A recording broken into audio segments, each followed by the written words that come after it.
নমস্কার বন্ধুরা, আশা করি সবাই খুব ভালো আছেন। নেতাজি সুভাষচন্দ্র বোস বুক ভরা আবেগ এবং সাহসের এক নাম।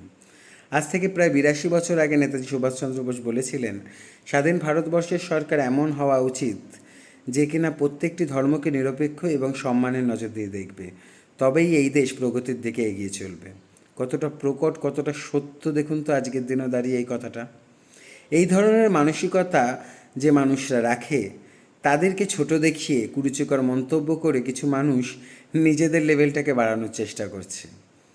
কিন্তু একটা কথা জানেন তো, গঙ্গার থেকে এক ঘটি জল তুলে নিলে গঙ্গার জল কমে না। তেমনই গঙ্গায় যদি কেউ আবর্জনা ফেলেও দেয়, তাহলেও কিন্তু গঙ্গার পবিত্রতা ক্ষুণ্ণ হয় না। মুখ্যমন্ত্রী আজকে একটা কথা বললেন যে যারা নেতাজিকে নিয়ে কুরুচিকর মন্তব্য করছেন সোশ্যাল মিডিয়াতে, তাদের বিরুদ্ধে কড়া পদক্ষেপ নেওয়া হবে।